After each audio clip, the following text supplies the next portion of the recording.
Muy buenas tardes, estimados televidentes y radiantes. Aunque mayo ya inició y con él el periodo lluvioso, han sido pocas las precipitaciones que hemos visto en el país en estos primeros días ya en plena primavera. Y eso, por supuesto, también es resultado de lo que ha pasado en los primeros meses de este año. ¿Cuál es la situación meteorológica e hidrológica del país? ¿Qué medidas se están tomando para enfrentar la sequía que hay en el territorio nacional? De eso estaremos hablando hoy en nuestra mesa redonda, que tengo el placer de compartir con la ingeniera Inés María Chapman Guao, viceprimera ministra de nuestro gobierno, el compañero Antonio Rodríguez Rodríguez, presidente del Instituto Nacional de Recursos Hidráulicos, el coronel y máster en ciencias Luis Macareño Vélez, segundo jefe del Estado Mayor Nacional de la Defensa Civil, y el doctor Ramón Pérez Suárez, investigador auxiliar del Centro del Clima del Instituto de Meteorología.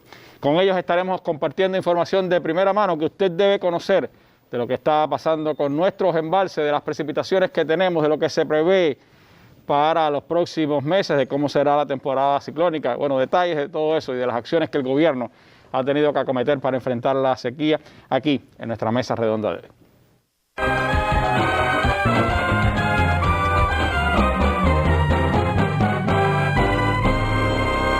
Antes de entrar en el importante tema de nuestro programa de esta tarde, les propongo, como es habitual, ir a nuestra sección La Noticia del Día. Más 80 muertes ha dejado los ataques israelíes contra territorio palestino, especialmente en la Franja de Gaza, y también ha habido muertos desde la parte israelí después de la respuesta que han dado los palestinos. Aquí están nuestras imágenes y nuestra noticia del día.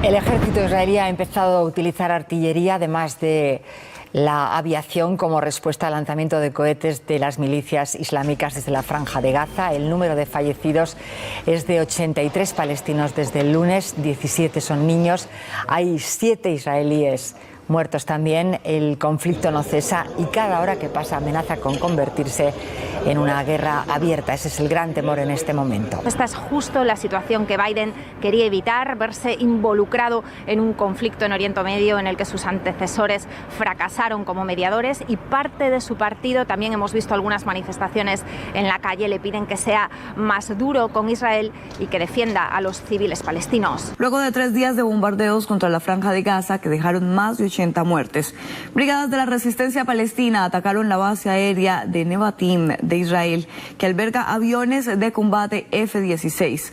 La operación, que había sido advertida por el presidente palestino Mahmoud Abbas, es una respuesta a los bombardeos contra la Franja de Gaza que han causado la muerte de 83 personas, entre ellas 17 niños y 7 mujeres y un anciano. 487 heridos, así como la destrucción de 2 torres de apartamentos y la sede central de la policía.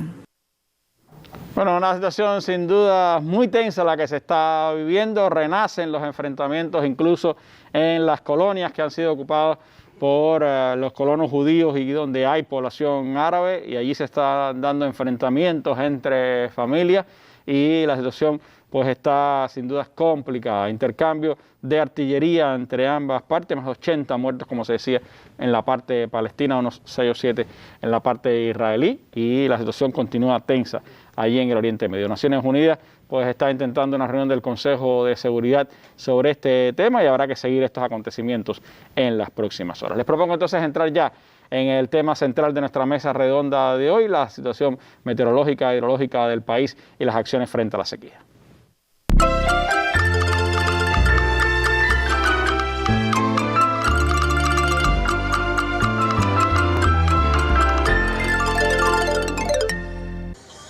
Continúa la sequía afectando a más de 70.000 habitantes en Guantánamo, cuando disminuyen hasta mayo los volúmenes de agua embalsados en el 43%. En estos momentos la presa se encuentra con un volumen de 34.49 para un porcentaje de llenado de 28.70. Como podemos observar, tenemos unas precipitaciones muy pocas, muy escasas, por lo que nos encontramos en un periodo extremadamente seco, donde la principal fuente que ella se alimenta es a través de un trabase, que se llama el trabase del Turco, que en estos momentos se encuentra deprimido. Cerca de 57 fuentes se deprimen clínicamente a partir del déficit de precipitaciones, por lo que la estrategia incluye la rehabilitación de conductoras y la limpieza de pozos en los municipios Yatera, San Antonio del Sur, Imías, Niceto Pérez y El Salvador. Todas las obras que son de enfrentamiento a la sequía y las eliminaciones de los viajes en pipa tienen toda la prioridad del Instituto y de la Delegación de Recursos Hidráulicos. El financiamiento están garantizados dentro de los planes de inversión y de mantenimiento. Garantizar el abasto y saneamiento del líquido es una de las principales exigencias en el enfrentamiento al cambio climático a partir de la implementación del Plan Estado. En estos momentos, bueno, estamos acometiendo una inversión dividida en dos fases. La primera fase cuenta de 1 kilómetro de tubería que se va a sustituir. Evidentemente la población va a mejorar considerablemente, va a recibir un servicio mejor, con mucha más presión, y vamos a eliminar todo el sedimento, la obstrucción que tiene la tubería en sus interiores. Actualmente 245 comunidades se abastecen por pipas, por lo que el traspaso de acueductos comunitarios resulta una de las soluciones en el plan de mejoramiento, convertidos en red de servicios y sus accesos. Desde Guantánamo, el camarógrafo Ernesto Martínez y Miguel Reyes, especial para la Mesa Redonda. Lo que ocurre en el extremo oriental del país también pasa en el extremo occidental, en varias zonas de todo nuestro territorio nacional. Y por eso me gustaría comenzar esta mesa redonda preguntándole a la viceprimera ministra de nuestro gobierno, a la ingeniera Inés María Chapman Guau, ¿cómo actúa el gobierno frente a una situación como esta, en la que ya nos hemos visto envueltos en varias ocasiones? ¿Cómo se trabaja desde el gobierno para el mejor control del uso del agua en nuestro país? Bueno, buenas tardes a todos los televidentes y radiovidentes. Gracias, Randy, por permitirnos estar aquí en la mesa redonda informando, como siempre, a todo el pueblo. Bueno, como bien has expresado, habitualmente hemos estado en la mesa redonda, precisamente informando sobre la situación de la sequía y qué medidas se están implementando para mitigar los efectos de este evento extremo. Precisamente el gobierno, el Estado cubano, desde hace muchos años ha implementado un plan de enfrentamiento y mitigación a los efectos de la sequía, y recordemos que en sequías anteriores, en el año 2003, 2004, 2005 fue en la región oriental, 2010 por ejemplo fue en la región occidental, principalmente en La Habana, y ahora estamos viviendo esta, pero anteriormente hubo otras. Desde aquel entonces, en el año 2015 aproximadamente o antes, se presentó un plan para enfrentar la sequía. No solamente la sequía, sino otros efectos extremos del clima. En este plan, que en aquel momento el general de Ejército como ministro del ramo de las Fuerzas Armadas Revolucionarias precedía la Comisión de la Sequía, se establecieron medidas para enfrentarla. Luego se presentó las medidas a corto, mediano y largo plazo, en los cuales se comenzaron a realizar acciones de inversiones, mantenimientos y por supuesto todo el nivel informativo, en los cuales también están involucrados ustedes y todos los periodistas de nuestro país. Estas medidas a corto plazo, a mediano plazo y a largo plazo se han ido cumpliendo, y es el gobierno el que va rectoreando, supervisando junto a los organismos de la Administración Central del Estado todo lo que va ocurriendo. Aquí está establecido un sistema de trabajo que semanalmente se realiza un chequeo cada sábado con los organismos de la Administración Central del Estado. Participa Recursos Hidráulicos, por citar algunos ejemplos, la Defensa Civil, el Instituto de Meteorología, el SIGMA, el Ministerio de la Agricultura, Cuba, el Ministerio de Energía y Minas y otros organismos que, además de ser altos consumidores, participan en propiciar las soluciones a los problemas. Cada semana se informa sobre la situación meteorológica, qué medidas hay que adoptar. A veces no solamente sequía, a veces también es que es posible hay previsión de alguna inundación, alguna lluvia local, etc. A partir de eso se adoptan decisiones que son inmediatas o las que ya están en el plan trazados para seguir ejecutando. Cada semana se va chequeando, rinden cuenta los organismos, rinden cuenta también los territorios, no solamente desde la parte de elevación de recursos hidráulicos, sino también de los gobiernos provinciales, y a su vez se especifica qué otras cosas hay que hacer, porque en la medida que pasa el tiempo hay medidas que hay que perfeccionar, hay que sumarle otras medidas para poder seguir trabajando en función de erradicar esta situación que afecta tanto a la población, a la economía y al medio ambiente. Además de eso, está también todo el sistema del Plan Integral de Desarrollo Hidráulico, en lo cual se integran muchas de estas inversiones. El Instituto Nacional de Recursos Hidráulicos rinde cuenta al Comité Ejecutivo del Consejo de Ministros y al Consejo de Ministros. Recientemente se realizó un chequeo del tema de los trasvases del Programa Hidráulico Nacional, que fue aprobado muchas de las nuevas medidas y fue presentado también a través de la televisión, todo un reportaje acerca del mismo. Y también hay un sistema de los macroprogramas donde se va chequeando no solamente los programas integrales, sino también proyectos que se llevan a cabo para enfrentar distintos aspectos del medio ambiente y que tienen que ver con el cambio climático. Ahí está el Plan de Estado, la Tarea Vida, está el Plan de Estado de la Nueva Agenda Urbana, la Tarea Vida por el SIGMA, la Nueva Agenda Urbana por el Instituto de Planificación Física, porque todo tiene relación. Esto es un ecosistema que asegura el desarrollo económico del país. Y por eso hay que cuidar también la naturaleza y todos los efectos que puedan pasar. Con estos macroprogramas, que tienen varios programas y proyectos, también se le da seguimiento a este tema de la sequía y los efectos que provoca la misma. Hay un plan también que tiene la SOS del Instituto Nacional de Recursos Hidráulicos y otros grupos empresariales que precisan también cómo se comportan los altos consumidores. Y también los grandes derrochadores, porque puede ser que sea un alto consumidor y no sea un gran derrochador, claro, pero a veces coincide. Y sobre esto también hay que trabajar para ir solucionando los problemas que están. De forma general, cuando se presentó esta vez el plan de enfrentamiento a la sequía de este año 2020, se decidió por el presidente de la República y primer secretario del partido, el compañero Díaz-Canel, y el primer ministro, el compañero Marrero, que se presentara este plan al Comité Ejecutivo. Luego irá al Consejo de Ministros para darle seguimiento también. Esta es la última precisión que tenemos, y se decidió que se presentara, que se comunicara al pueblo qué estaba ocurriendo, a pesar de que fuera el mes de mayo. Estamos en un momento en que realizábamos habitualmente los meteoros, ¿recuerdan eso? Pero bueno, estamos en tiempo de pandemia y tenemos que cuidarnos mucho todos, y por tanto hay que alertar a la población de que se adopten todas las medidas para asegurar el adecuado uso racional y productivo del agua y prepararnos también para otros periodos. De forma general, esto es lo que realiza el gobierno. Esto es una continuidad de lo que realizaba el comandante en jefe, el general de ejército, y periódicamente se va chequeando. Se incluye también, como decía, el chequeo de la ejecución de los trasvases. ¿Por qué? Porque tiene una proporción adecuada para poder respaldar la economía del país con la producción agrícola. Es parte de las estrategias de mitigación y de enfrentamiento. Y es muy importante esta estrategia de mitigación, que bueno, las generaciones futuras, como siempre digo el general de ejército, los van a agradecer. Por tanto, es algo importante y forma parte de este plan de mitigación y enfrentamiento a la sequía que lleva a cabo el Estado cubano.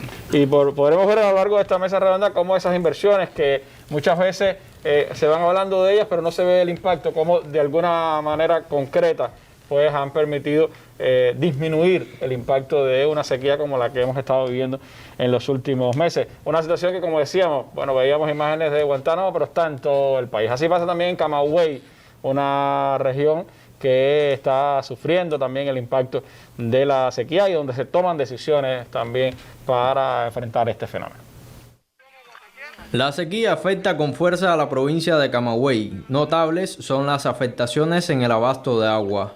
Hoy debemos decir que de manera general del total de los embalses se encuentran al 45,6% de llenado, unos 551,5 hectómetros cúbicos, y en el caso de los de abasto de población están a un 54,6. Hay que decir que hay lugares de la provincia muy complicados, como es el caso del tramo C116A y C116B de Santa Cruz del Sur, que es lo que abarca la zona de Cándido González y Haití, donde se han adoptado medidas excepcionales con relación a la limitación del bombeo. La situación actual hace que la Delegación de Recursos Hidráulicos en Camagüey tome una serie de medidas para contrarrestar los efectos y continuar con el plan de desarrollo. Poner en explotación nuevos pozos, restricciones en horario de bombeo, en aseguramiento de agua con pipa a las poblaciones afectadas, que tenemos ya, se nos ha incrementado tanto las que teníamos de manera permanente, que siempre se les tienen agua, como otras a partir de los efectos de la sequía o de la nitrificación, como es el caso de la zona de Sibanicú, Vertiente, donde los efectos se han hecho sentir con mayor énfasis. Hemos prestado particular atención a todo lo que tiene que ver con el aseguramiento de las producciones de alimentos. Mantenemos en medio de esta situación una atención, diríamos, priorizada a todo lo que tiene que ver con el enfrentamiento a la pandemia. La carencia de recursos como el combustible es otro factor que mella sobre posibles soluciones rápidas. Se combinan los efectos de la sequía con lo que todos conocemos, la situación económica global, y junto a ello el recrudecimiento del bloqueo. La estrategia del ahorro y uso racional del líquido es fundamental para disminuir las consecuencias que trae la sequía. Desde Camagüey, Roberto Carlos Serrano, especial para la Mesa Redonda.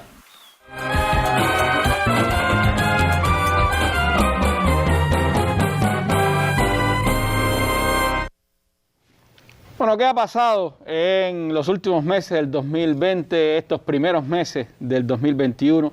¿Cuál es la situación hidrometeorológica actual del país? Sobre eso quisiera conversar ahora con el doctor Ramón Pérez Suárez, investigador auxiliar del Centro del Clima del Instituto de Meteorología. Doctor Ramón, ¿cómo está la situación? ¿Cómo podemos definirla? ¿Cuáles son los impactos que está teniendo la visible falta de lluvia en el país? Sí, muy bien, Randy.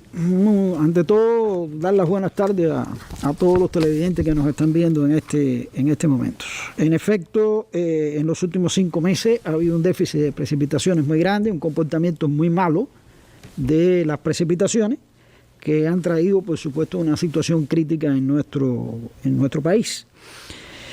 Voy a presentarte brevemente un resumen del análisis realizado al terminar el mes de abril por parte del Sistema Nacional nuestro de Vigilancia de la Sequía, o sea, del Instituto de Meteorología. Y precisamente voy a empezar por el mes de abril, donde se puede observar que hemos llegado a tener un 88% de todo el territorio nacional con déficit en las precipitaciones. Y ese 88% está distribuido con un 23% de áreas o de déficit severos y extremos, o 35% moderados y 30% débiles. O sea, es una situación verdaderamente muy seria, independientemente de que solamente estamos hablando de 5 meses del periodo poco lluvioso.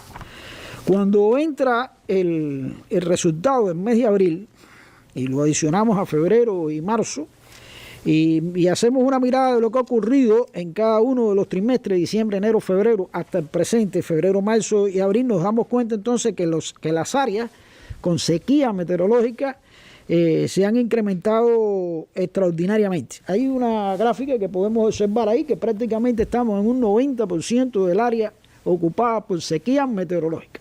Hay que diferenciar entre la sequía meteorológica, la agrícola y la hidráulica. Y esa es una situación verdaderamente difícil. No es peor porque en el mes de noviembre llovió.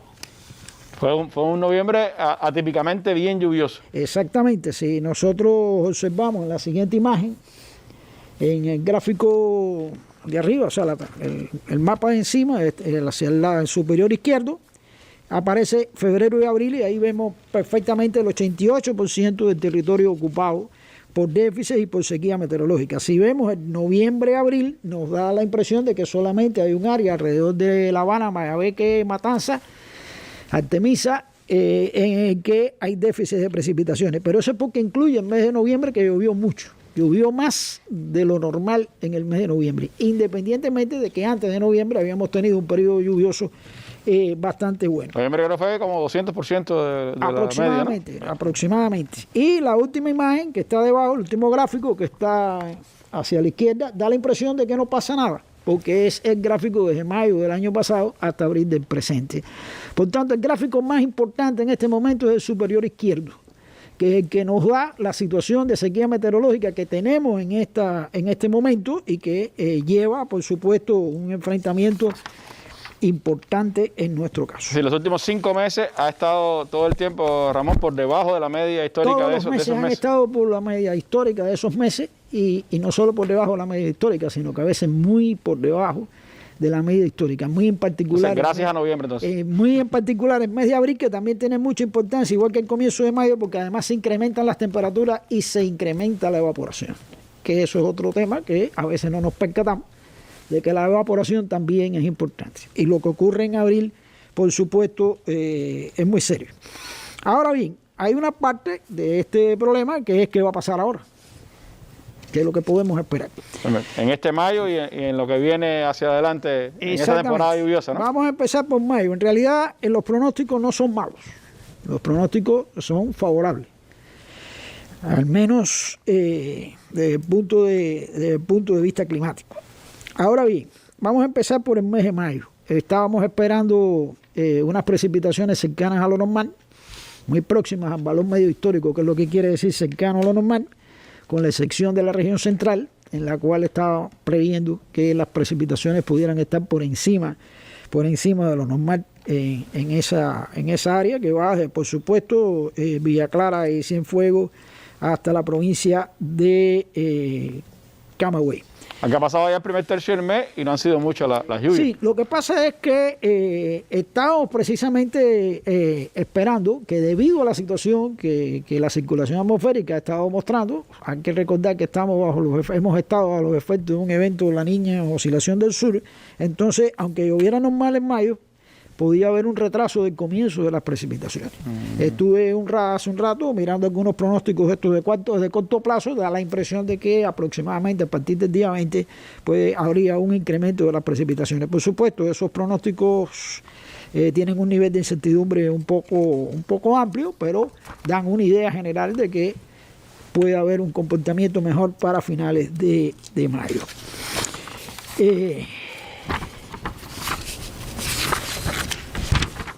Ahora bien, tenemos el pronóstico de mayo-octubre, que es el periodo lluvioso, que normalmente lo dividimos en dos etapas, o sea, un primer trimestre y un segundo trimestre. El primer trimestre de mayo a julio y el segundo de agosto a octubre. En ese primer trimestre esperamos un buen comportamiento, muy cercano, pero ligeramente por encima del valor medio histórico. Esa es una buena noticia. Y en el segundo trimestre esperamos todavía un comportamiento un poco mejor. Fundamentalmente en la región occidental del país, que sí puede superar en un 10% aproximadamente el valor histórico para ese trimestre en la región occidental. Eso ayudaría a recuperarnos un poco de estos meses intensos de sequía, entonces. Evidentemente la recuperación está en lo que pueda llover durante todo el periodo lluvioso. En la realidad no hay otra forma de recuperar el agua que dejó de caer en este periodo poco lluvioso. Esa es la situación, esa es la perspectiva que tenemos en este momento. Dentro de esos meses lluviosos, por supuesto, se incluyen los meses de la temporada ciclónica. Se incluyen los meses de la temporada ciclónica. Y de la temporada ciclónica hablaré a continuación, pero antes quiero expresar de que a veces combinamos ciclones con sequía. Y a veces tenemos una región del país en sequía y una región del país ocupada por el impacto de un ciclón tropical. Y en algunas ocasiones una sequía intensa termina con un ciclón tropical y grandes precipitaciones. O una tormenta local también, sí, nos ha pasado. Una tormenta local, pero bueno, el área que ocupa la lluvia de un ciclón tropical es mucho mayor. Ahora bien, estos valores que están aquí no son muy superiores a la media, excepto la región occidental entre agosto y octubre. Y bueno, la temporada ciclónica. Ante todo, en el caso de la temporada ciclónica, quiero expresar que lo que voy a explicar aquí es el pronóstico de la temporada ciclónica del Instituto de Meteorología de Cuba. ¿Por qué digo eso? Porque evidentemente la meteorología no tiene frontera. Hay otros centros, no muchos, solo unos pocos, todos de países desarrollados, que hacen pronósticos de temporada. Ayer en nuestra mesa nosotros mostrábamos algunos de lo que estaban diciendo los centros de investigación norteamericanos, etcétera, que dan una temporada intensa. Es una temporada activa, intensa. Así, efectivamente. Esto comenzó aproximadamente hace 3 décadas atrás en la Universidad de Colorado. Después la NOAA de Estados Unidos pues lo adoptó como el pronóstico oficial de los Estados Unidos, pero hay otros centros como el Tropical Storm Risk que hace también este pronóstico para el Océano Atlántico, y hay pronósticos también para el Pacífico. Ahora, ¿qué pronosticamos nosotros?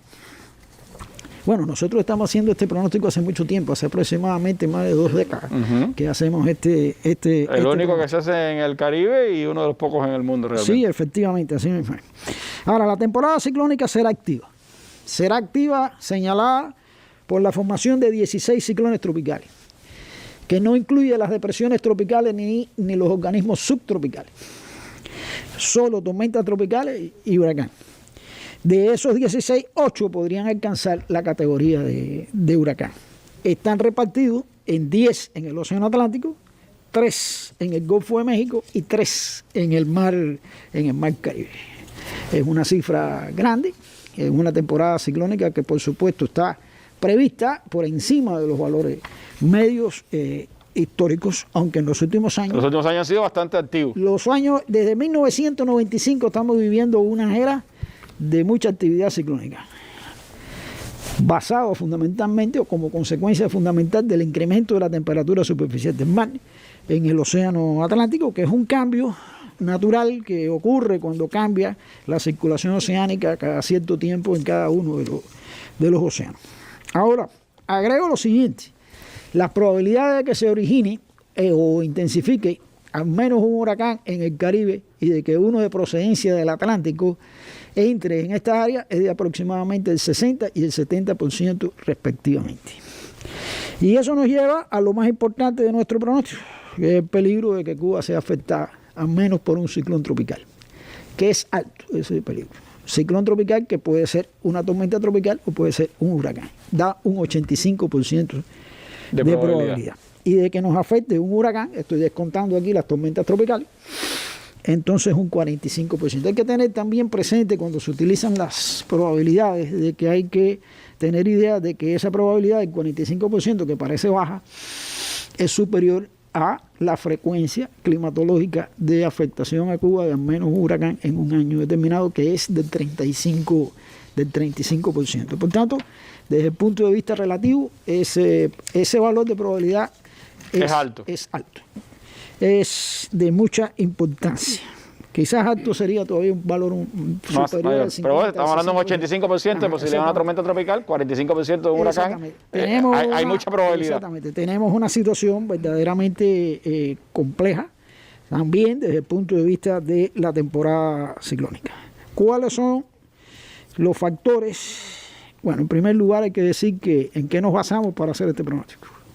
Primero, en el conocimiento de los expertos que lo han realizado durante época, una acumulación de conocimiento a partir de las investigaciones realizadas, los estudios realizados, y de 2 métodos de trabajo de carácter estadístico, uno estadístico sinóptico y el otro es un tipo de método de modelo analógico en el cual comparamos cómo se comportó la circulación atmosférica en marzo y abril y si esos comportamientos son favorables para una posterior actividad ciclónica bien activa. Ahora, ¿cuáles son los factores? Primero, la temperatura del mar. Como expresé con anterioridad, la temperatura del mar, aunque este año no se muestra tan alta como en otros años anteriores, de todas maneras es lo suficientemente alta y se espera que durante el periodo de la temporada ciclónica sea más alto. En segundo lugar, el hecho de que si bien el evento de la Niña, oscilación, el sur, que es favorable a la formación de ciclones tropicales, ya cesa, se espera entonces que se mantengan anomalías frías en el Pacífico, y eso pues en definitiva favorece también el desarrollo de la formación de ciclones tropicales y de su intensificación en la cuenca del Océano Atlántico. Y en tercer lugar, porque realmente cuando se analizaron el comportamiento de la circulación atmosférica, pues nos percatamos de que son comportamientos que se asocian a posteriores incrementos de la actividad ciclónica durante esta temporada. Y por último, ahí en pantalla aparecen los nombres de los ciclones que esperamos para este año, o sea, los nombres que tomarían los ciclones que se formen en el presente año. Aquí, bueno, como dato curioso, pues está el hecho de que se elimina, se acordó en la región, pues eliminar la utilización de las letras del alfabeto griego cuando haya muchos ciclones, que se pase de la cantidad de... Que empiezan con otros nombres, entonces. Que empieza con otros nombres. El año pasado recuerdo que por poco pasamos el alfabeto griego completo también. Bueno, es que el año pasado tuvimos un récord demasiado grande. O sea, una cosa extraordinaria el pasado año.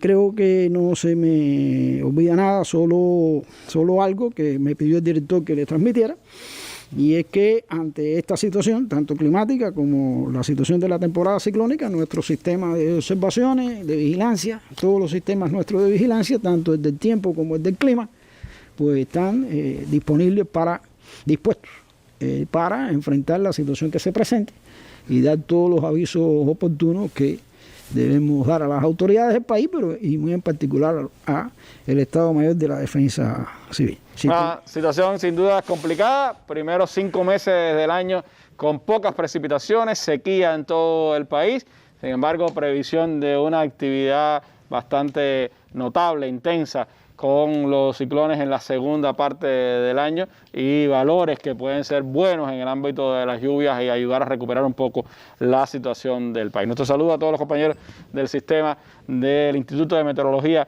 en el país, especial al compañero Celso, que quería estar con nosotros hoy en la tarde, pero bueno, ha estado bien representado. Creo que hay información importante que está a disposición de nuestro pueblo y que nos permite aquilatar, bueno, qué acciones hay que tomar y las que se han venido tomando frente a la situación en la que estamos viviendo ahora mismo de sequía en el país. Siga con nosotros aquí en la Mesa Redonda.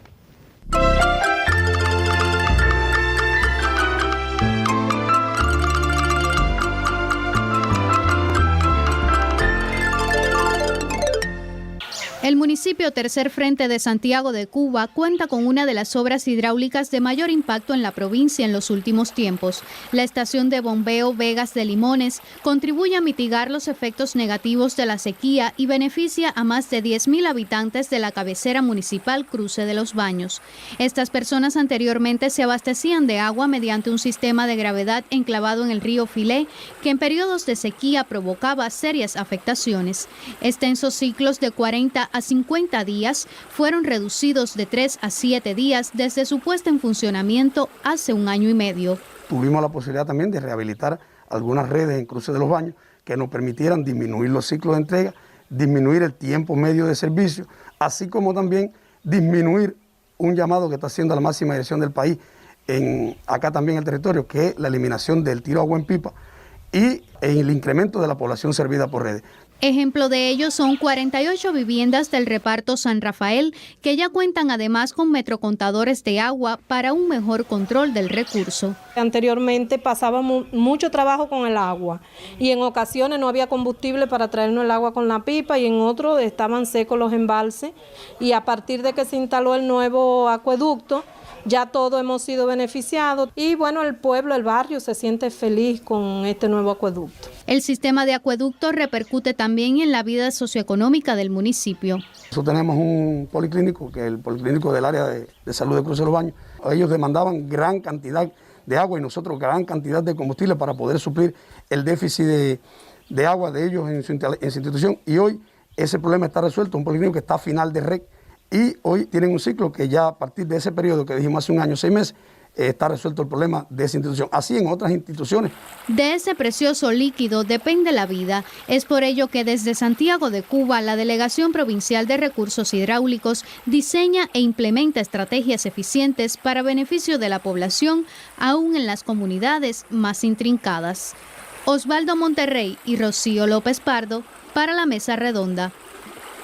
Bueno, Santiago de Cuba, una provincia que tuvo una situación bien difícil, recordamos, pues en la década pasada, y que hoy, con sus dificultades, pero puede enfrentar en mejor situación una sequía como la que estamos viviendo. Y eso es parte también del manejo de riesgos que hace el país frente a fenómenos de la naturaleza como este, del que estamos hablando esta tarde en nuestra mesa redonda. Y ahí, pues, elemento vital en toda esa concepción y en toda la unificación de acción de la nación lo tiene el Estado Mayor Nacional de la Defensa Civil. Con nosotros está el compañero Luis Macareño Belli, segundo jefe del Estado Mayor de la Defensa Civil. Y me gustaría, Macareño, que nos hablara precisamente de esa concepción de los planes de reducción de riesgo que tiene el país, cómo está dentro de esos planes concebido el enfrentamiento a fenómenos como este de la sequía y cómo se maneja un riesgo como este. Sí, buenas noches a los televidentes y radioyentes.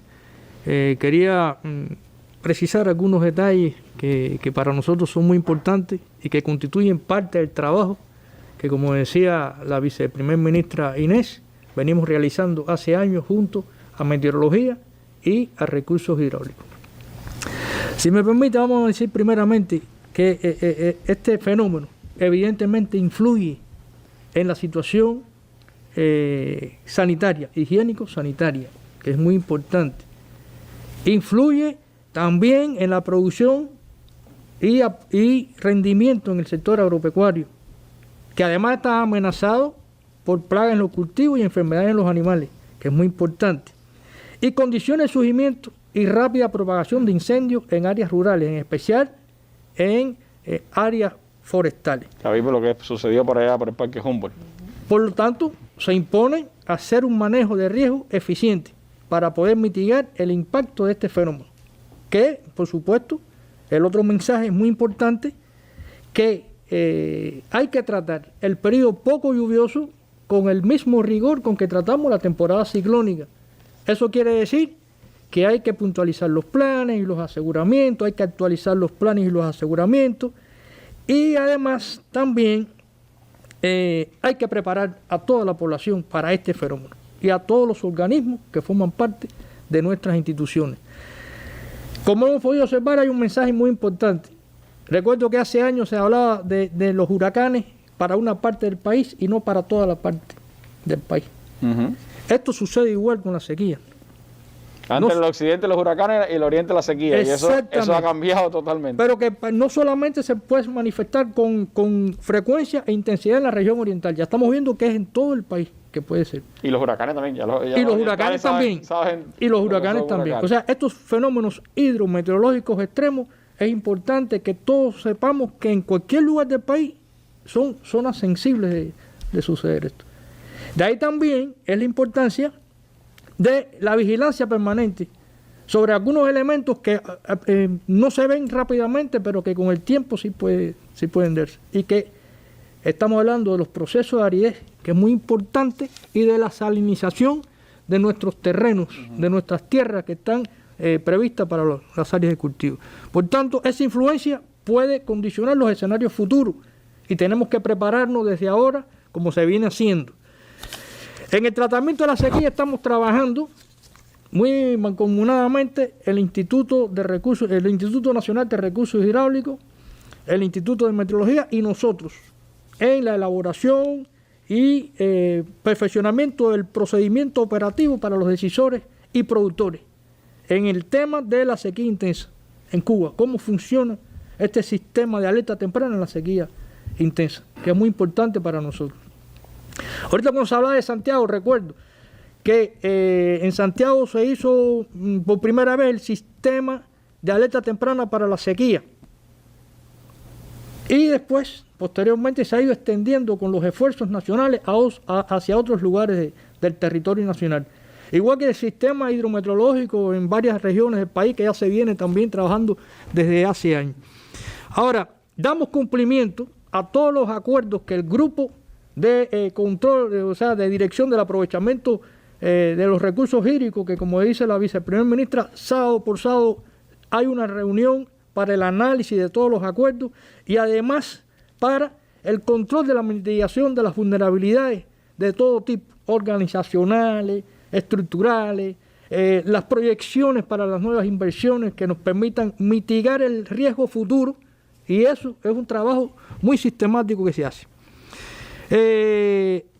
Tenemos que reconocer también que junto al esfuerzo del Estado cubano hemos tenido el acompañamiento de la Sociedad Nacional Cubana de la Cruz Roja, de los sistemas, o sea, de las agencias, fondos y programas del Sistema de Naciones Unidas y de algunas organizaciones no gubernamentales, porque hemos adquirido algunos medios y recursos para la vigilancia, para el sistema de vigilancia y alerta temprana, y algunos tanques, o sea, depósitos para población afectada.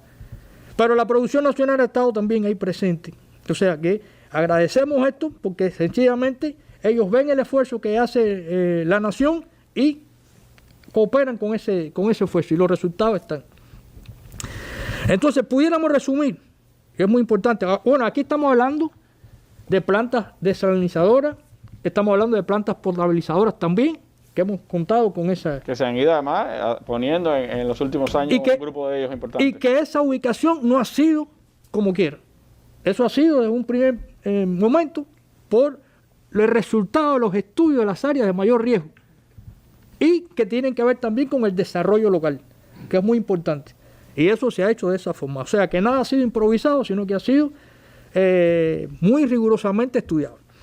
Entonces, pudiéramos resumir como factores clave para una gestión eficiente, una gestión de reducción de riesgo de desastre eficiente, varios de ellos. En primer lugar, el fortalecimiento del sistema de alerta temprana. El doctor Ramoncito ahorita se refería a varios tipos de sequía. Aquí estamos hablando a partir de un análisis integrado de la sequía meteorológica, hidrológica, agrícola y el impacto socioeconómico y ambiental que tiene este fenómeno. O sea, que eso es lo primero. Y cuando hablamos de alerta temprana, estamos definiendo, en primer lugar, que es un proceso integrado de vigilancia, análisis, como ya se ha hecho, el pronóstico del peligro, las variables, la evaluación de sus variables y el riesgo y la difusión de todos los avisos que son necesarios, de la orientación a la población con el fin de asegurar, porque muchas veces estamos hablando de medidas que tenemos que persuadir a la población mediante la información oportuna para que cooperen y cumplan con todas las medidas que se están indicando que son necesarias a tomar para no agravar la situación en un momento determinado. Porque aquí estamos hablando que pueden producirse muchas pérdidas que afectan directamente a nuestra familia. Y por eso es que hay interés en que estén bien informados para que no haya ningún tipo de este problema. Eso es parte. Este es un proceso, exactamente, este es un proceso de comunicación. Otra de las cosas fundamentales es el manejo adecuado de los recursos hídricos, que tanto insiste el Instituto de Recursos Hidráulicos. Solucionar los factores que limitan el empleo racional, que eso además es un problema también en muchos momentos organizacionales, para evitar el agotamiento de las fuentes de abastos de agua, que es importante. Y por supuesto que siempre en ese grupo hemos analizado los indicadores de consumo de agua, para que cada cual en su sector y en la gestión que tiene que hacer productivo de servicio, haga el análisis adecuado de un uso racional del agua sin gastar más allá.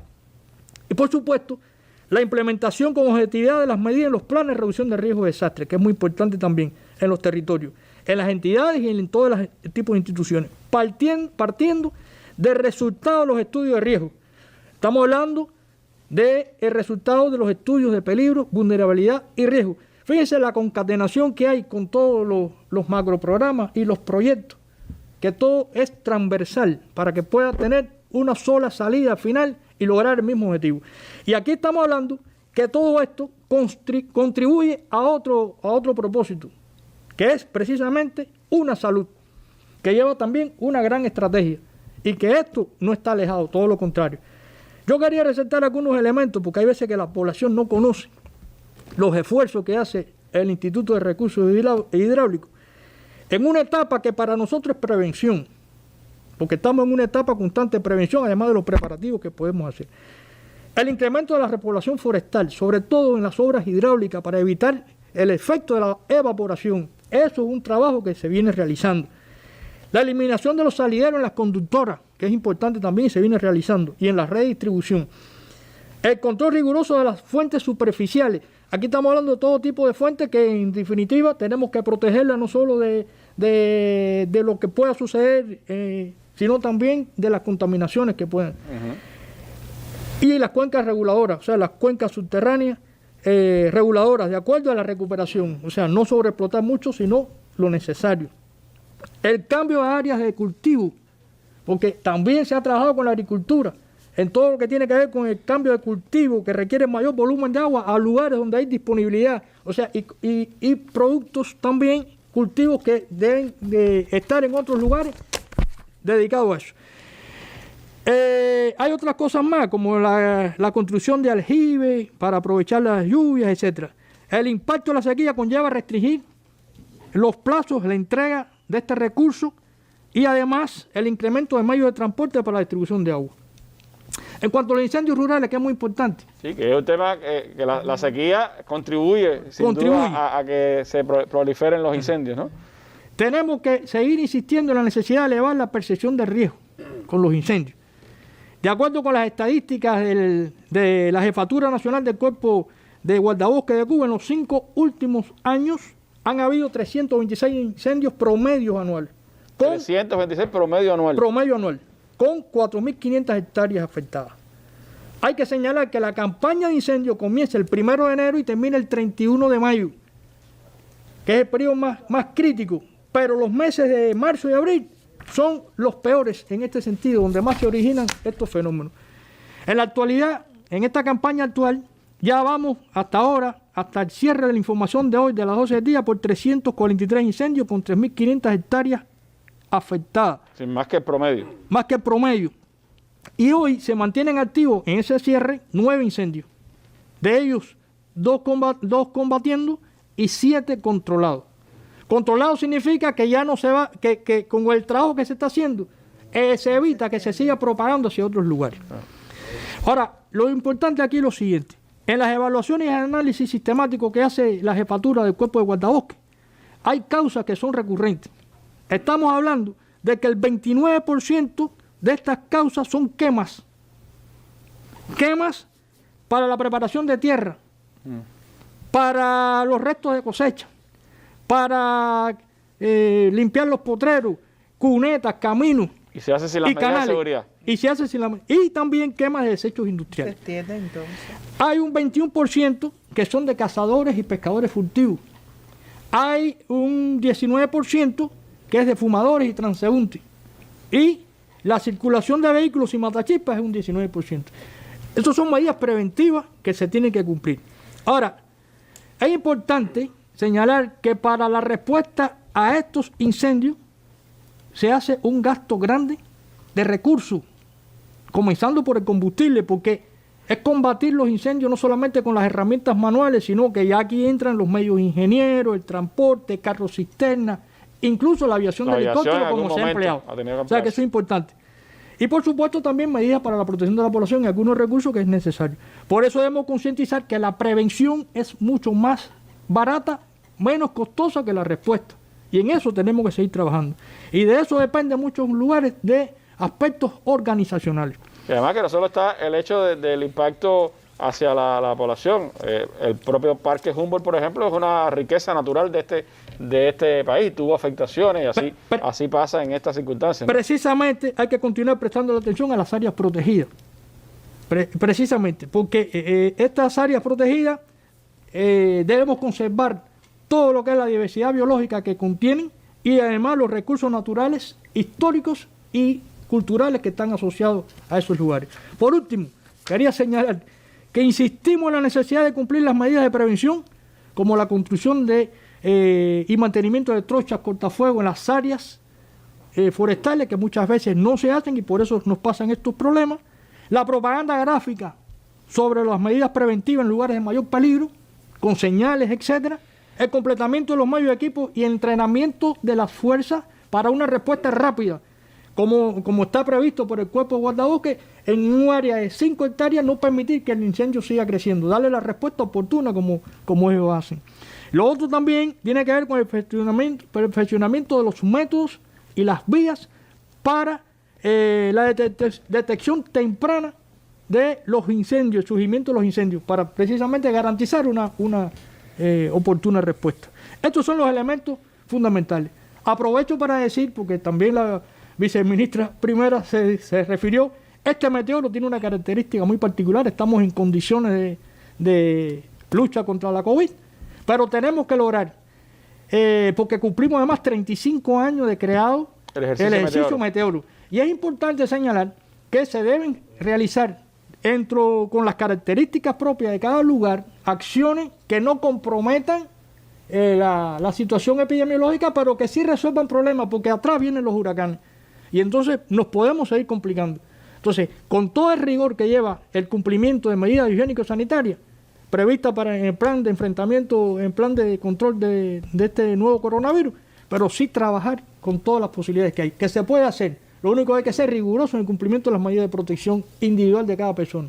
Una situación sin duda que tiene la atención de todo el país, de todas sus autoridades y que conlleva planes de enfrentamiento y a planes de reducción de riesgo. Por un lado, como se decía, cómo hacer para que la sequía hídrica no impacte directamente en la población, qué medidas hay que tomar, pero por el otro lado, cómo actuar frente a la posibilidad incluso de provocar incendios que tienen un impacto directo también en la naturaleza y en el ser humano en particular.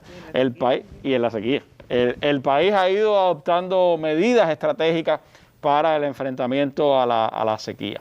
Y dentro de esas medidas se hablaba ahorita aquí, lo decía la viceprimer ministra, el tema de los trasvases, que han sido pues acciones estratégicas del país, una voluntad extraordinaria la que se ha hecho para poder desarrollar ese tipo de obras que requiere de mucha ingeniería y también de mucho esfuerzo constructivo para poderlo hacer. La voluntad hidráulica que comenzó el comandante en jefe Fidel Castro ha seguido después con estas obras impulsadas por el general de ejército Raúl Castro y que en Holguín en particular son una solución importante para ese territorio.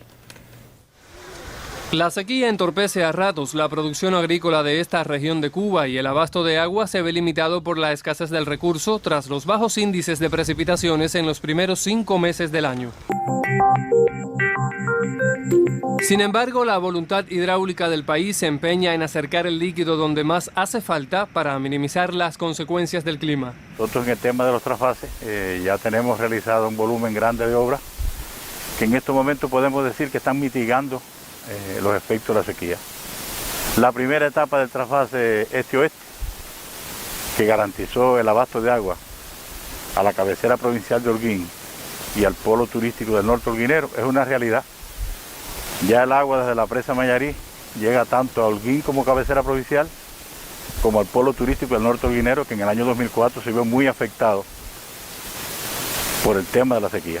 Este megaproyecto hidráulico atraviesa por la tercera de 6 etapas que comprende la ejecución de un trasvase que beneficiará a los cultivos y llevará agua a cientos de miles de habitantes. Tenemos la ejecución de la presa Levisa, que va a lograr trasvasar 80 millones de metros cúbicos de agua, y a la vez en otros trasvases como en el norte-sur, que ya se comenzaron a hacer actividades, también va a lograr mitigar parte de los efectos de la sequía, porque se van a poner bajo riesgo más de 8.000 hectáreas para los cultivos en esa zona. Y la parte del centro-este también estamos trabajando para eliminar la restricción en la presa Felicidad, que eso nos va a aportar más de 20 millones de metros cúbicos de agua, y estamos trabajando también en llevar el agua. Ya hoy mismo, hoy se está trasvasando agua desde la presa Sasa hasta Ciego de Ávila, que eso, como es lógico, va a lograr una mitigación también de los efectos de la sequía en esta zona de Ciego de Ávila, que tiene muy buena tierra. La obra figura como una de las más colosales del siglo por su dimensión y por el nivel de impacto en la población y la economía del país. Desde Holguín, Aníbal Rodríguez y Aliuban Moreira, especial para la Mesa Redonda. Bueno, obras extraordinarias que han permitido enfrentar de una manera mejor. Ojalá en el 2003 los holguineros hubieran tenido estos trasvases y no había a lo mejor que haber llevado aquellos trenes de agua que había que llevar hasta allá, hasta Holguín, para poder enfrentar la situación de sequía que vivió ese territorio junto al resto del oriente del país. Pero, ¿qué complejidad tiene la sequía que estamos viviendo hoy? Me gustaría que el presidente del Instituto Nacional de Recursos Hidráulicos nos ayudara a entender un poco el contexto en el que estamos. ¿Qué hace diferente esta sequía del 2021 que hace complejo su manejo? Bien, Randy, un saludo para todos los televidentes y radioyentes. Como tú expresabas, esta sequía tiene características diferentes a la sequía que hemos vivido anteriormente, porque es una sequía que ocurre en medio de la pandemia. Y como expresaba la viceprimera ministra y el coronel, nosotros desde la Política Nacional del Agua Una de las prioridades, o sea, la cuarta prioridad de la Política Nacional del Agua es gestión de riesgos asociados a eventos del clima. Y precisamente la sequía es un evento del clima que ya conocemos. Y quería comenzar diciendo que las cosas que vamos a expresar tienen que ver con las afectaciones por sequía. Pero hay otras afectaciones que hoy tenemos que afectan al abasto. Y antes de entrar aquí te explicaba la situación, por ejemplo, que tenemos hoy en la capital, que es la provincia donde más afectados tenemos por la sequía, pero que a partir del día de ayer, que ocurrió un disparo eléctrico, hubo roturas en la conductora, trabajamos durante toda la noche, a las 5 logramos comenzar a arrancar todos los motores de la principal cuenca de la capital, a las 7 de la mañana ya estaban bombeando todos los equipos, volvió a ocurrir otra avería eléctrica y tuvimos otra rotura. Y ahora se está trabajando intensamente para lograr en horario de la madrugada restablecer el servicio. Y eso complejiza la situación. Ayer por la mañana amanecimos con 8.000 personas afectadas por las redes en la capital. Y hoy amanecimos con más de 300.000 personas, que son eventos que se nos dan, que no tienen que ver con la sequía, pero que complejizan la situación de la sequía. Se añaden a ese impacto de la sequía. Habíamos decidido a partir del lunes llevar a 3 días Cerro y 10 de octubre. Precisamente ayer le tocaba a la víbora el tercer día y ocurrió esta avería. Y las personas realmente cuando se le corre el ciclo y no se le puede dar en ese día, complejiza mucho la situación. Pero estamos seguros que con el concurso de todos los que están trabajando y la intensidad que se está haciendo bajo la dirección del partido y del gobierno y todos los factores, como en otras ocasiones, estaremos mañana brindando el servicio. Ahora, nosotros, dentro de la pandemia, lo primero que le hemos dedicado tiempo es a garantizar la salud de nuestros trabajadores. Porque el servicio que nosotros brindamos tiene que ser diario y los trabajadores, de los 37.000 trabajadores que nosotros tenemos, 27.000 se mantienen trabajando en las entidades por las características que tenemos. Como en todo el país, durante el 2020, nosotros tuvimos 567 trabajadores solo aislados y 49 hospitalizados. Ya en este 2021 hemos tenido 3.258 aislados, 170 hospitalizados y hemos tenido que lamentar 4 fallecidos, 2 de La Habana, 1 de Artemisa y 1 de Guantánamo. Y en muchas ocasiones, ¿por qué complejiza la situación? Porque hemos tenido que paralizar obras por la pandemia, hemos tenido que entrar y salir en distintas provincias a partir de la situación epidemiológica y eso complejiza la situación. El otro elemento que tiene que ver con esta sequía, que no ha sido en anteriores sequías con la profundidad ahora, es el recrudecimiento del bloqueo. Y yo te comentaba que hay veces que por las redes o algunos compañeros plantea que nosotros magnificamos los efectos del bloqueo. En el caso específico nuestro, voy a poner algunos ejemplos que son reales y que nos afectan mucho. Primero, el asedio a los proveedores para que no negocien con Cuba. Segundo, la persecución de que los recursos que vamos a importar no tengan más del 10% de elementos que sean americanos, que eso dificulta mucho las cosas. Tercero, que tenemos, hay veces, recursos en puertos, o sea, que no dependen de financiamiento, que los tenemos, y se demoran mucho para poderlos trasladar porque ninguna naviera quiere tocar puerto cubano. Y ahora se ha añadido no solo las navieras, ahora tienen que los contenedores, también los contenedores que toquen puerto cubano tampoco pueden tocar puerto en Estados Unidos. Y eso complejiza y demora todas las operaciones. Materias primas para nuestra fábrica que podemos adquirir aquí en América, la estamos adquiriendo hoy en Europa y en Asia. Y todo esto nos encarece todas las operaciones entre un 30 y un 40%. O sea, y la posibilidad de comprar recursos y de destinar dinero para mejorar la situación. O sea que esas son cosas reales. El otro problema que es atípico en esta sequía es que estamos garantizando el agua diaria a los centros hospitalarios y a los centros de aislamiento, que son más de 690 en el país, que eso en otra sequía no lo hemos tenido así. El aumento normal del consumo de agua, porque las personas, una de las medidas es lavarse las manos continuamente y aumenta el consumo.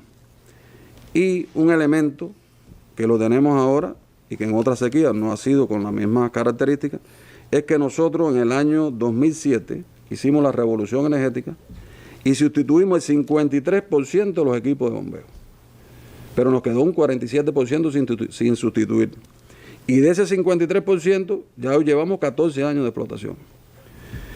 Y en no todos los casos es por los años de explotación. También hay que decir que no siempre le damos el mantenimiento adecuado y que no siempre mantenemos la disciplina tecnológica a la hora de operar los equipos, porque son realidades que tenemos. Todo eso hace que la sequía, como te decía, sea más compleja en estas condiciones. Son manejos que hay que hacer para poder enfrentar, y usted me comentaba incluso de cosas que se han adquirido y que estaban previstos llegar en enero y todavía a esta altura no han podido llegar por los barcos o por las decisiones del gobierno norteamericano de persecución. Eso impacta directamente en la solución de problemas de la población. Pero también frente a eso se buscan soluciones dentro del sistema de recursos hidráulicos y dentro del sistema con el concurso de otras instituciones del país, lo que está pasando precisamente con esos motores de bombeo que ya llevan bastante tiempo de explotación y que hay que seguir reparando. Y bueno, Bernardo Espinosa nos tiene un trabajo para la mesa redonda sobre ese esfuerzo que se está haciendo para asegurar en medio de estas complejas condiciones que haya pues disponibilidad de los equipos de bombeo en todo el país. La calidad hídrica resalta en la gestión hidráulica. Proyectos con presupuestos millonarios aseguran un abasto sin riesgos para la salud. 11 plantas potabilizadoras han sido rehabilitadas en los últimos 12 meses. Las inversiones beneficiaron a más de 255.000 habitantes de todo el país. En las plantas potabilizadoras lo que hacemos es tratar esta agua, le bajamos todos sus parámetros físico-químicos, y cuando hablamos de parámetros físico-químicos estamos hablando de turbiedad, estamos hablando de color, estamos hablando de pH. También se eliminan los microorganismos. Cuba posee 84 plantas potabilizadoras. Este programa continúa en el 2021. Es un proceso costoso. Una planta potabilizadora nos puede costar a nosotros fácilmente, es decir, al país, entre 3 o 5 millones de divisas. Ya muchos de los componentes que se importaban se están realizando aquí con la industria nacional. Y cuando hablo de estos componentes estamos hablando de los filtros, que es donde ocurre uno de los procesos más importantes. La eliminación de pérdidas en conducción destaca en presupuestos anuales de mantenimientos e inversiones. Es un frente en la gestión de acueductos en el que todavía resta mucho por hacer. En el 2020, 32 kilómetros de conductos fueron sustituidos. Esos trabajos favorecieron el servicio a unos 56.000 habitantes. La industria nacional se suma a esos proyectos.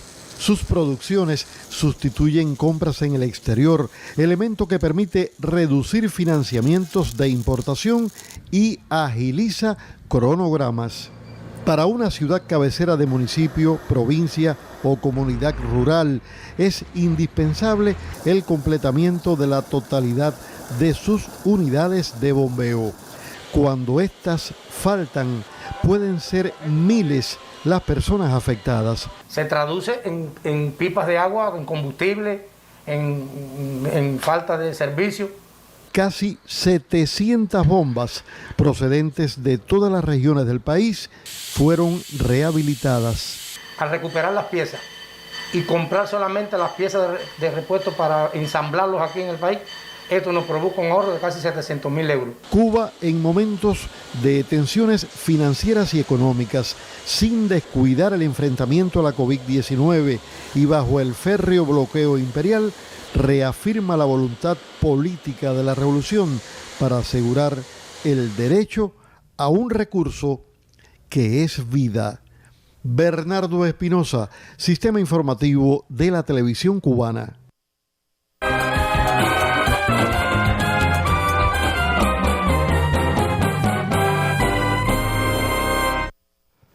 Bueno, frente a los problemas, la búsqueda de soluciones, ese concepto de emanciparnos por nosotros mismos pasa también en este sentido en el ámbito tecnológico, cómo seguir buscando soluciones desde la industria nacional a estos desafíos que tenemos por delante. Pero se hablaba ahorita del impacto que está teniendo pues la sequía climática y eso pues también se refleja en la sequía hídrica. ¿Qué está pasando, presidente, en los embalses cubanos en este momento? ¿Qué situación tenemos en el país con la sequía hidráulica? ¿Qué acciones ha habido que tomar para enfrentar este desafío?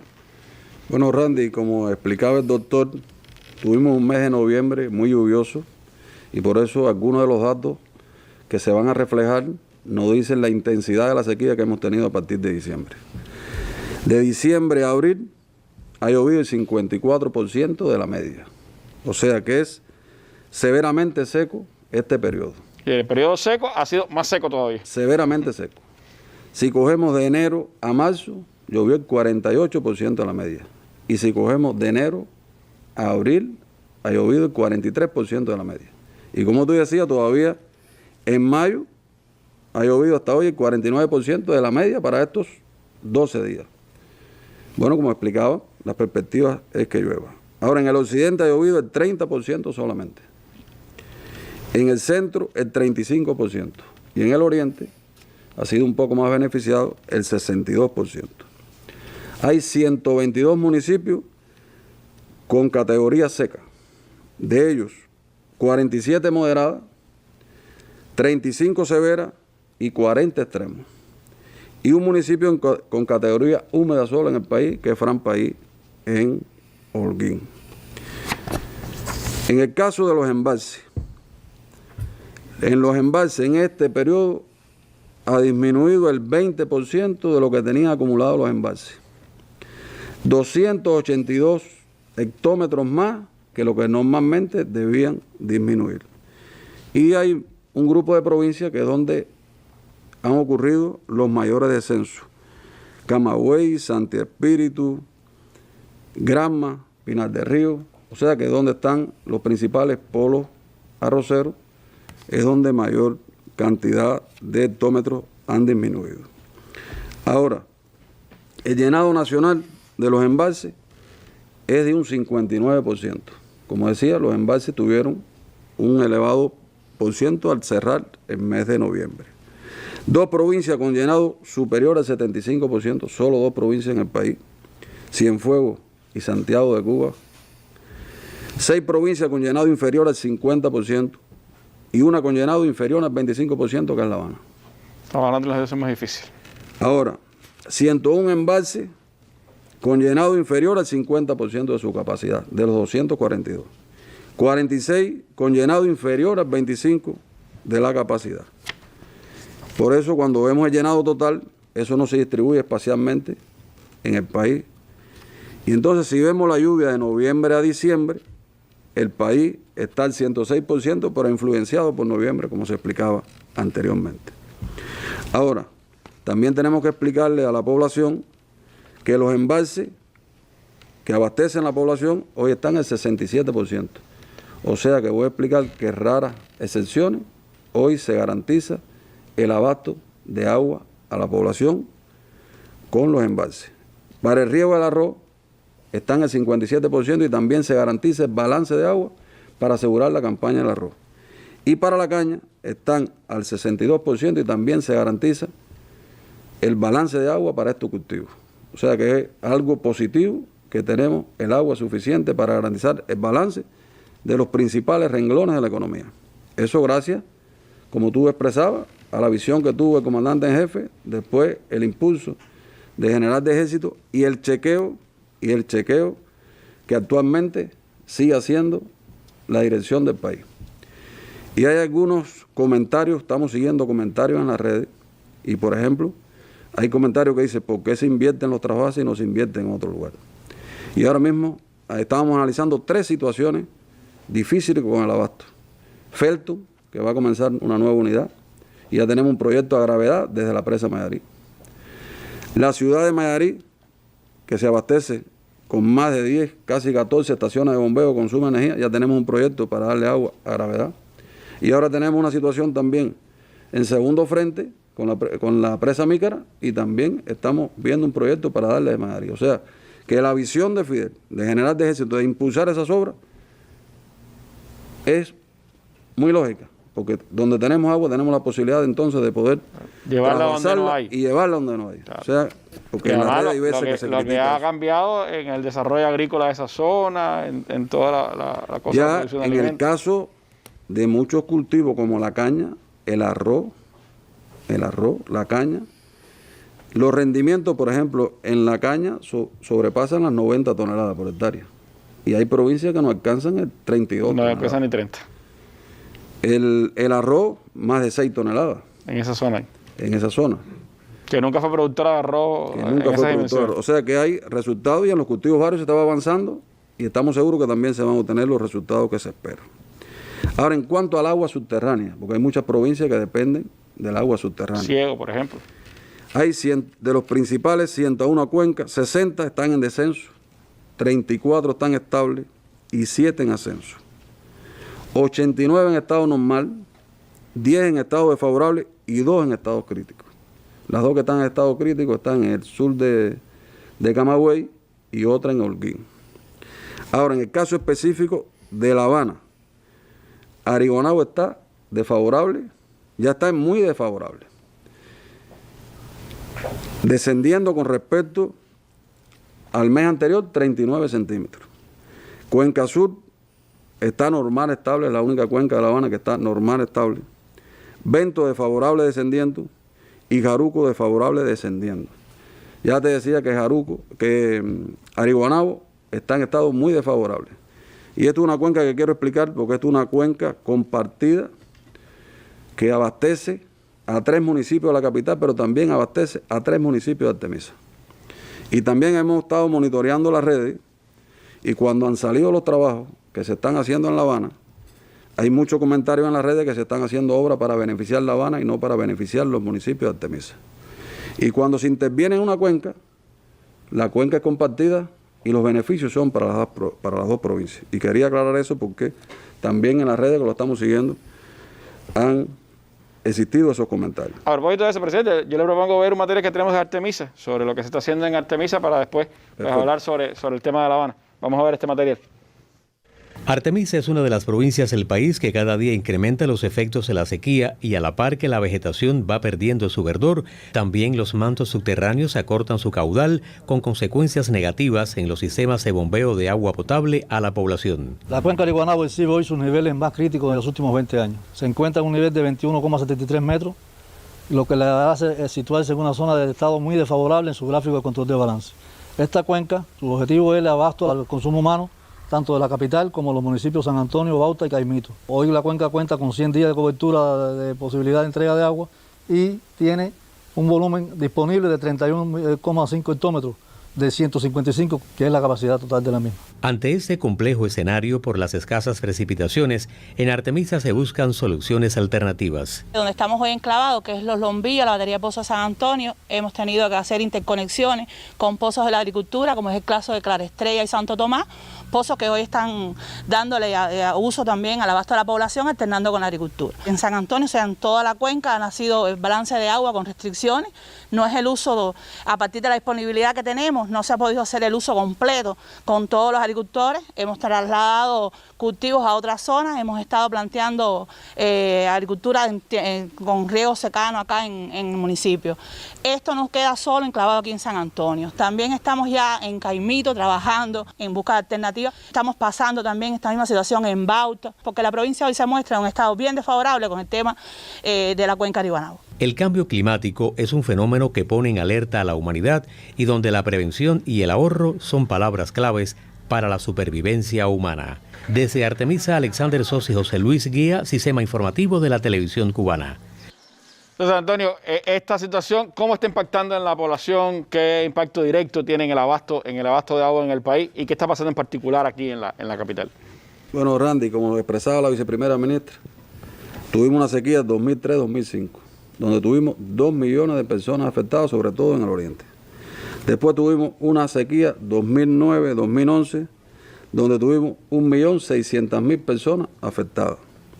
Una sequía 2014-2017, que fue en el centro y fue sobre todo en Ciego Ávila, que hubo que paralizar todas las máquinas de riego de la Cuba, una situación muy crítica, y ahí tuvimos 1.355.000 personas afectadas.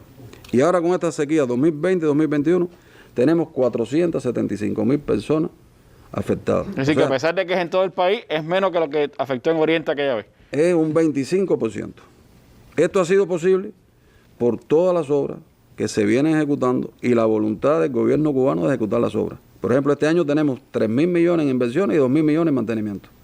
O sea que eso es la voluntad y todo lo que se ha venido haciendo. Si no, hoy tuviéramos más afectados que los 2 millones que tuvimos en la primera sequía. Ahora, las fuentes y obras de captación están afectadas en todas las provincias, en unos lugares con mayor intensidad y en otros con menos. La provincia que mayor cantidad de personas tienen afectadas es la capital, está Artemisa, está Santiago de Cuba, está Camagüey y está en Guantánamo. Y ustedes han visto que todos los trabajos que se han puesto se están haciendo acciones. Por eso no me voy a detener en todas las obras que se están ejecutando, que te puedo asegurar que en todos los lugares del país se están haciendo obras, ya sea por inversiones o por mantenimiento. No hay ningún lugar del país, ninguna provincia, que no se estén ejecutando obras. En el caso específico de La Habana, ya te comenté la situación que tienen las cuencas. Sin embargo, las personas que reciben agua en pipa va disminuyendo todos los años. Y tenemos un fuerte compromiso para lograr que este año eliminemos las personas que se abastecen permanentemente con pipa y que solo nos quede para cuando hay interrupciones eléctricas. En el caso específico del canal de Vento, hoy está en 0,50 y está aportando 241 litros. Y tenemos que estar bombeando aguas de Cuenca Sur para inyectarle al canal de Vento. Eso ha sido posible por la interconexión que se ha logrado de todos los sistemas. Ya logramos, con lo que estamos interconectando de la Cuenca Sur con Arionabo, tener todas las fuentes principales de La Habana interconectadas. Y ahora mismo, antes de salir para acá, estamos viendo una operación para el cerro que le toca hoy cada tercer día, ver cómo movemos desde Cosculluela y poderle dar al cerro. Entonces, repartir el agua que tenemos en diferentes lugares y tienen que entenderlo todos los municipios que tenemos que darle a los más afectados. Eso nos da la posibilidad, ha sido una exigencia también del presidente de la República, insistir en que se interconecten todos los sistemas. Lo estamos haciendo en todas las provincias. Eso lo que ha permitido a minorar el impacto en zonas importantes de la capital. De la capital. Y entonces, hay un grupo de obras que se están haciendo en La Habana, se están ejecutando, y un grupo de medidas que son de regulación de metraje en la cuenca Arionabo para beneficiar tanto a La Habana como a Artemisa. Pero también te puedo asegurar que hemos estado con los dos presidentes de OSDE, con la viceprimera ministra, dando reuniones en Artemisa, al igual que en La Habana. Eso con las principales autoridades del gobierno y del partido en Artemisa y en la capital. Y también tenemos un trabajo hecho para buscar nuevas fuentes de abasto tanto para Artemisa como para la capital, ya sea de agua superficial, sea de agua subterránea, reuso de agua residual, en el caso de la capital, y desalinización del agua. O sea que estamos buscando nuevas alternativas que vamos a presentar en el mes de junio al Comité Ejecutivo y que después se tomarán las decisiones necesarias. Y hay un intercambio muy estrecho con las autoridades de la capital. Terminando de vernos ahí en la tarde, usted estaba reunido ya después con el primer secretario y el presidente del gobierno, el gobernador de la capital, precisamente viendo la situación que tiene hoy puntualmente, ¿no? Hay un elemento que son medidas de regulación y de ahorro. Como expresado el general de Ejército y el presidente de la República, nosotros la principal fuente que tenemos es la del ahorro. En el año 2011 perdíamos el 58%, pero hoy perdemos todavía el 42%. Si nosotros no perdiéramos tanta agua, hoy no habría que buscar nuevas fuentes, ni tendríamos que hacer nuevas inversiones, pero hoy perdemos agua en conductoras, en redes, hoy perdemos agua en la cisterna, y ahora voy a poner un ejemplo, hoy perdemos agua en los tanques elevados y perdemos agua en el interior de los centros de trabajo y de la vivienda, aunque sabemos que la situación con los herrajes es bien difícil. Solo voy a poner un ejemplo. Tenemos hoy más de 5.000 salideros en el país, con una incidencia muy fuerte en La Habana, con más de 2.000 salideros. Hoy tenemos más del doble de los salideros normales que nosotros debemos tener, por varias causas. Una objetiva y otra subjetiva, porque es verdad que nos faltan los recursos, es verdad que nos falta para tapar los salideros, pero es verdad que hay veces que vamos a un salidero 3 veces, malgastamos los recursos, malgastamos el combustible, y esa es una de las críticas que tenemos de la población. Y entonces hay criterios que los seguimos por las redes, que la población dice, ¿cómo voy a ahorrar en mi casa si al frente se está botando? Y es necesario que ahorremos. Aunque se voten los salieros, que ahorremos, porque realmente no siempre contamos todos los recursos. Y tenemos ejemplos. ¿Qué significa una llave abierta boteando? 500 metros cúbicos por día, litros por día, 15.000 litros por día, si es en un mes, una llave con 0,8. ¿Qué significa un inodoro? 5.000 litros al día. ¿Qué significa una cisterna? 12.000 litros al día.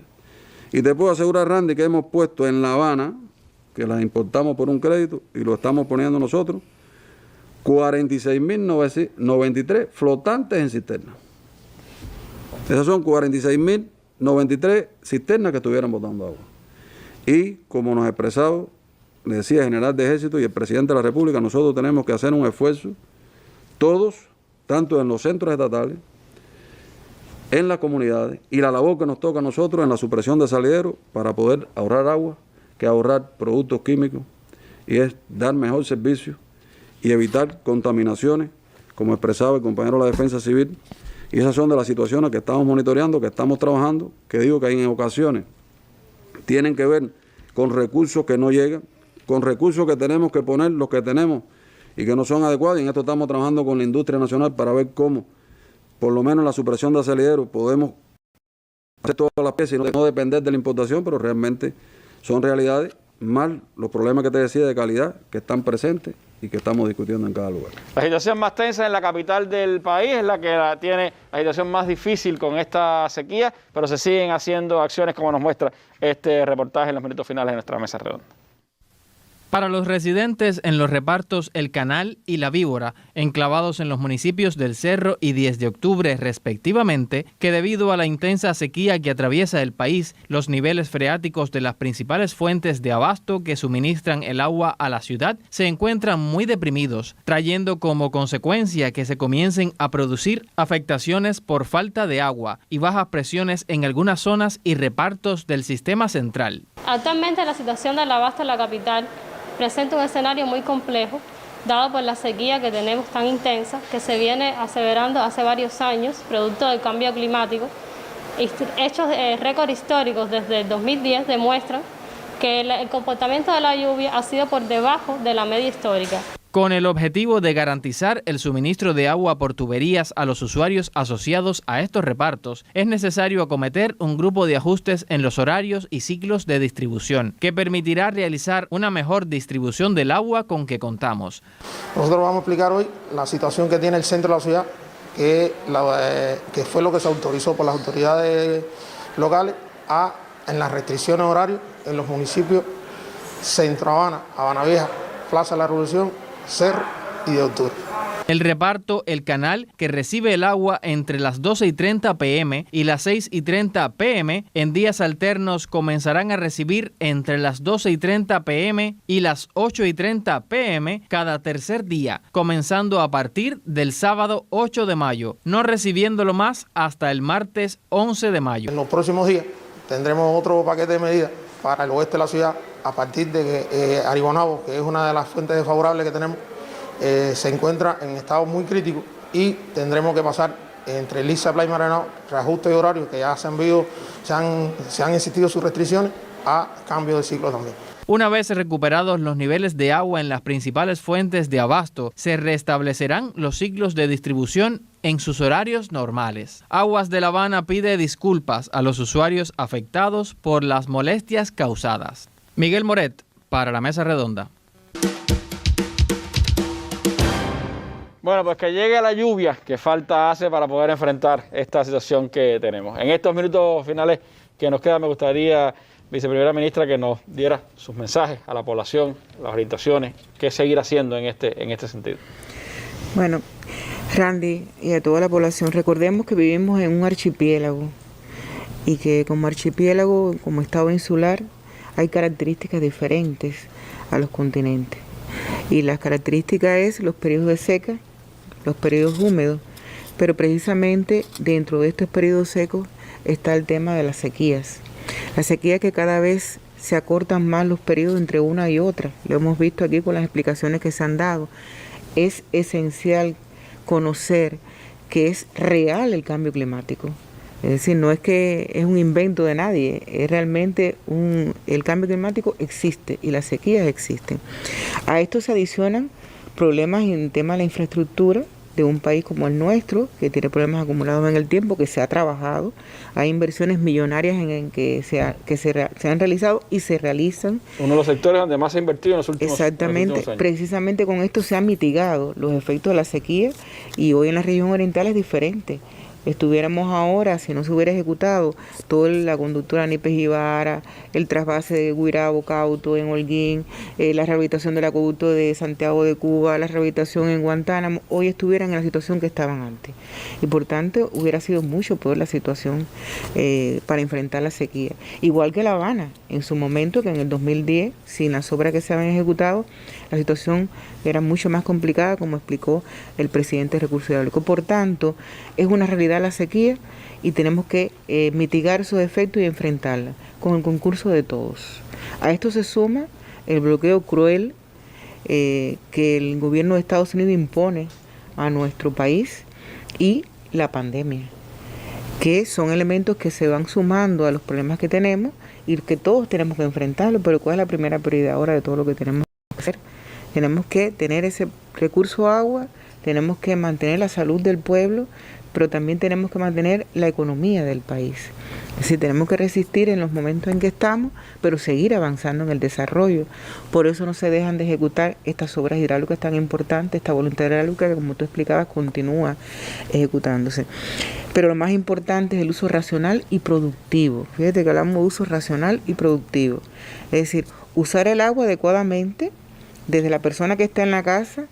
Poner el ejemplo del presidente de cuando se afeita a la persona y deja la llave abierta, o cuando es verdad que no tengo el herraje con que sustituirlo, porque hoy tenemos grandes problemas con todo el plan que se ha hecho de los herrajes. Se comenzó a producir, pero vino este recrudecimiento del bloqueo y está limitado en estos momentos por los problemas financieros. Entonces hay que buscar alguna solución dentro de la vivienda y fuera de la vivienda, con la responsabilidad que le toca a las personas, pero con la responsabilidad que le toca a las instituciones, que es tan importante. Es decir, en unidad todos, cuidándonos con las medidas sanitarias, claro, aquí tenemos el pomito, pero siempre preservando un recurso tan valioso que es el agua, que es un derecho humano y que Cuba cumple con los objetivos de desarrollo precisamente con todo lo que se está haciendo. Así que el mensaje es ahorrar, que es la principal premisa, cuidar lo que tenemos, trabajar con alternativas, emancipándonos por nosotros mismos, enfrentando este bloqueo con alternativas en todos los lugares y por supuesto en unidad, como pueblo unido que somos, porque somos Cuba y como tal seguimos trabajando, seguimos en combate. Gracias a usted, Inés María, gracias a los compañeros que nos han acompañado esta tarde en la mesa redonda, información de primera mano que han tenido sobre la situación de sequía que enfrenta el país, la búsqueda de alternativas en todo el territorio nacional para enfrentar este hecho, la posibilidad que brinda las inversiones, la cantidad de personas que son afectadas directamente por esta sequía y por supuesto el llamado al ahorro como elemento y premisa fundamental para enfrentar una situación como esta. Así que ha tenido usted información y esperamos que la haya sido oportuna y buena para su conocimiento y acción. Nos vemos mañana en una nueva mesa redonda. Muy buenas noches.